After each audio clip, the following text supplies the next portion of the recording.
A wise man once said, accept both compliments and criticisms. It takes both sun and rain for a flower to grow. Hello, everyone. Welcome to another exciting edition of Enterprise Chat at MSME Africa. I am Aranimi. Today, we're talking about something quite important for businesses to grow, and that's how to handle criticisms from clients. My guest on this is Temitope Bamidele T, who has over a decade of experience training and consulting for SMEs and corporate organizations across various industries. As a business growth consultant, she works with visionary. I probably should go and get my mug and You should actually. All right, I know you're serving us some nice content today and some nice insights into our conversation. But I want you to also go a little bit deeper into what you do, because that is very relevant to this conversation today. Okay, awesome. Okay, so I am a customer experience expert. I'm certified in both customer experience and customer service. What I do is to work with corporate organizations and business owners. I help them to develop long-term quality relationships with their customers. That's the focus for me. And so when we talk about building a sustainable business, customers are very important to that. Even when you are starting small to grow big, you need customers. When you are big already, you still need customers to sustain your success. So what I do is to work with either you are a business owner or a corporate organization to help you to develop this relationship. So I make customer experience very practical. Let's talk about what it means to serve customers, because sometimes it's not easy to serve customers, but then how do you still put your best foot forward? And that I think that's one of the conversations that we are going to be having today when it comes to handling criticism from clients, because it's not always the good news from clients. When that happens, how would you handle it such that you don't lose the customers and you are still able to win their business with you? So excited to get into that conversation.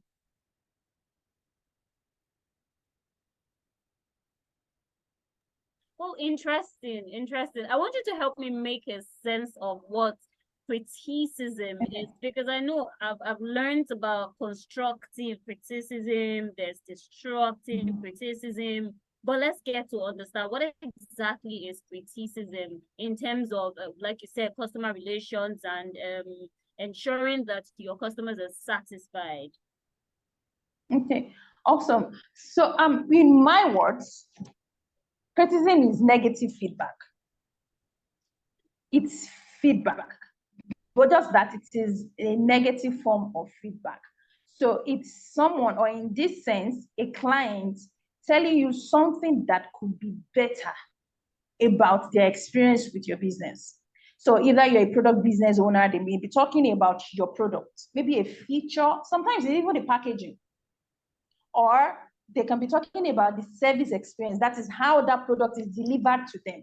For instance, I may buy a product from a business and the product is actually good, but the experience with getting the product, maybe when I needed to make payments, it was very difficult to do. When it was to be delivered, the delivery guy was not so friendly. It could be anything about the product. And when we talk about service, the criticism from a client about a service will be about what their expectation for the service was. If the service that is now being delivered is not the same as what they expected, it may be the deliverable. So maybe you had told us that we'll be getting 10 sessions every month, but now we'll be getting 8, or we are just getting 5. So it can be about the deliverables for the service, or even the service itself. It can be about a lot of things. But the primary focus here is that criticism is simply negative feedback. It is feedback. Now it is up to you to determine how you will handle it. Ultimately, negative feedback is released. It can either construct or destruct. How you respond is what will now make it constructive or destructive for you. Destructive. Look, I was going to ask really while you were talking and I was listening to you. Do you think criticism is in itself important, and why? Okay, so you had shared a quote while we were starting off, although I'm not going to quote verbatim, but I get that a plant needs both rain and shine to grow. So do we need criticism? I'll say yes. And that is why for me, it depends on the receiver, not so much on the giver.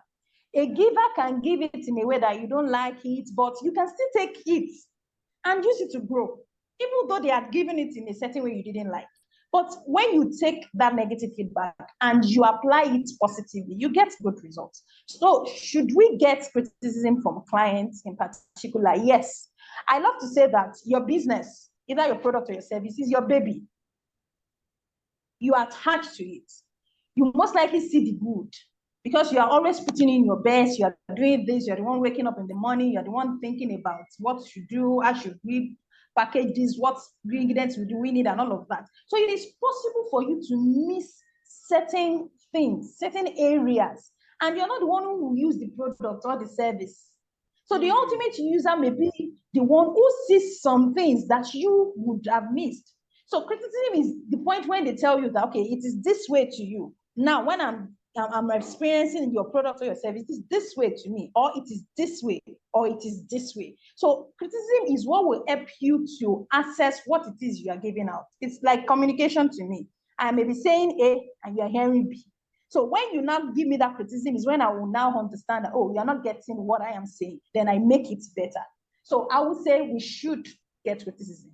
It is needed. So as a business growth consultant that you are, I'm very sure that you had to work with some organizations or businesses in handling issues as this.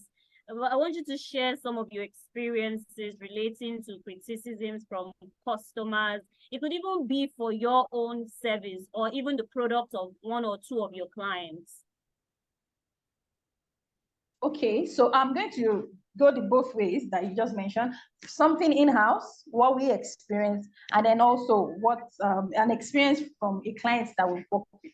So one that readily comes to mind for me as we talk about this is a time that we used to have a training format. I used to have this periodic training, customer service training for clients. And at the time, it's to be an 8-hour program. So we run it for 8 hours and we just go like that. Now, I can be a machine. I can keep going and going, especially when it comes to customer experience. I'll keep talking and talking. And at the time, we only had about maybe 20 minutes for a break. And in fact, the break would not even be the complete 20 minutes. About 10 minutes into it, we'll then introduce a group activity. We'll have divided the participants into groups rather, and then during your break, you get the time to discuss. So there was nothing wrong with that. So us, even with my team, nobody saw that, surprisingly. But then we now had a particular training because every time after a training, we ask for feedback. And then we decided to not only ask for feedback on the delivery. Okay, so what did you learn? Will you be able to apply what you learned? We want to know that delivery of the training itself. And that was when we got this criticism that, this was a very hands-on training. It was intensive. But if you are going to be taking so much hours, can you give us a longer time for break? Like break. Yes. She was even so emphatic. She emphasizes that a break, like a real break. Don't say we should do group activity. Don't say we should give you feedback during that time. Like a break, so that we can just get that time to refresh. And it just came at me like, wow, why did we never thought about this? So as much as we want to empower you with knowledge, with the skills, with the tools, but we want to make sure that physically your body can take all of that information. And so we took that, and now our trainings, we have up to 1 hour, one solid hour in between the 8 hours for people to relax, and then about 10 minutes for group activities before we now resume the second session. So that's one that readily comes to mind. Now, I could have taken that feedback and said, okay, what is she telling me? You came here to learn. So, and you're learning, and don't worry, since it's one day, how about you can get to it? But that would mean that she was not the first person to get that experience. And then we even did like a a rough survey among other participants, and we discovered that everybody had that same opinion, that, oh, we wished everything else was good, just that there was no break. So that was one way. And what we did with that was that we take that information and we were able to apply it to make our subsequent editions better. So in working with the clients, one that readily comes to mind, okay, yes, there is a food brand that we had worked with at the time. So when we first had a session, I have a review session with every brand that we work with. I come into the business, we want to see how your customer experience is, even right now. What are you doing right? What are you doing so good? What can be better, and all of that. And during the session, it just seems like she was ticking all the boxes. Like she good packaging, product is good, and all of that. But then we now got to the part of the delivery company or that she was working with at the time. And so she said a lot of times, what is the major problem for her is that her clients complain about people who end up to be the delivery, maybe the bike guy or the delivery company and all of that. And then they just overlook it because they love the brand. They love the product. The products are good, but that is something that they don't like about it. So I let her understand that this is something we should pay attention to. And maybe you need to partner with another company. And that is something that a business may have missed. You may think the delivery guy is doing something great because they're not delivering to you. They're delivering to your customer ultimately. But if you do not have the customize the experience for them, you will not get that information. Okay, well, of course, I think to wrap this up, I just want to I want you to talk about the practical. I really enjoyed your experience. I mean, your personal experience, what happened with your client, the food company, but from all of these, and I want you to actually tell us practical steps. What are those practical steps that one can take in handling criticisms from customers? From clients. Okay. So for me, the first thing, number one advice is that don't take the feedback or the criticism to heart. This is what I mean. When a client tells you something they don't like or something that could be better about your product or your service, that does not negate everything that you've been doing. It doesn't mean that, oh, maybe I'm even a fraud. Maybe I'm not so much that thing that I think I am. Maybe I'm not so good after all. Maybe I'm just deceiving myself. Maybe I'm, no. It's not to totally throw away everything that you do. So take the feedback. Number one thing, appreciate the customer or the client for giving you that feedback, for sharing that criticism with you, and not simply leaving your business.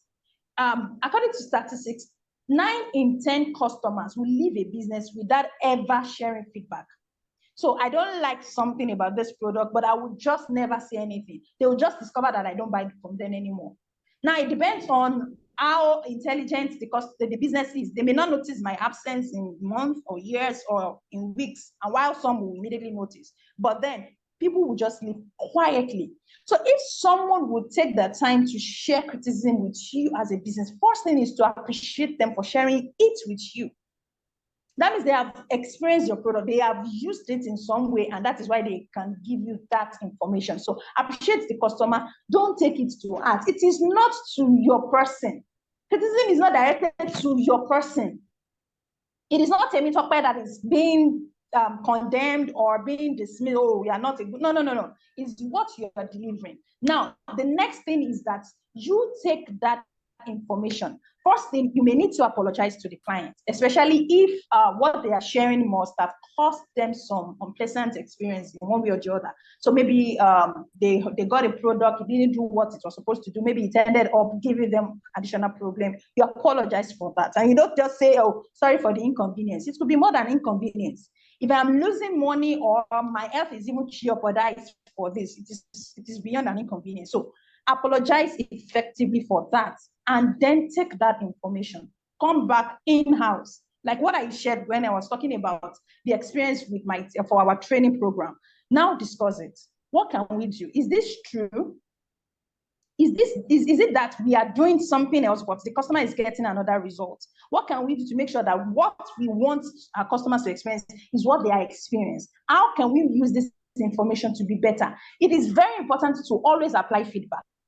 You may not change things or just everything, change it, no. But take what you can use for your business out of that information and let the customer know that you are going to use it. In fact, you can go back and say, so thank you for telling us last month that, our website is difficult to navigate for people who are not millennials, or maybe you are advanced in age, they can't navigate our website. This is what we have done. We have now created tutorials for you to navigate the website, or we have now added signs for people to know where to find this and all of that. The customer will feel valued, that, you appreciate their feedback, and they will be able to share more feedback with you, and your business will be the better for it.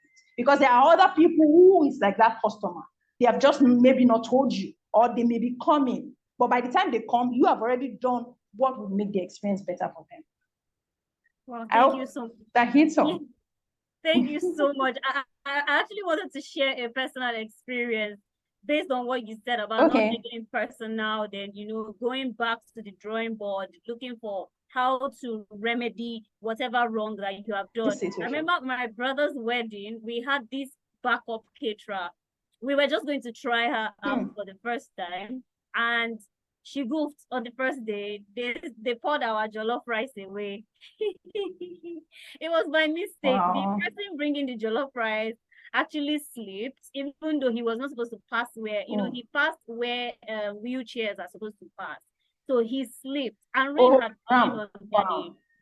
But to cut the long story short, this woman did everything possible to make sure she satisfied us. She kept on apologizing. Everywhere she saw my mom, she apologized. In fact, she even brought small chops, like I don't know how many packs, just to say she was sorry. Wow. And that changed that impression about her, because we felt like, exactly. why were they so incompetent and all? So I get what you're saying about don't take it personal, just go back and check and review and see what you can do better. Thank you so much for those insights. You're welcome. You're welcome. It was actually nice having this conversation with you. Thank you so much, Temitope, Bamidele. Thank you. Thank you for having me. Emphasis on the T. Exactly. Business growth consultant. Thank you so much for your time. We really appreciate your coming on the show. Welcome. All right. Thank you for having me. Thank you. You're welcome. This is where we draw the curtains on the enterprise chats.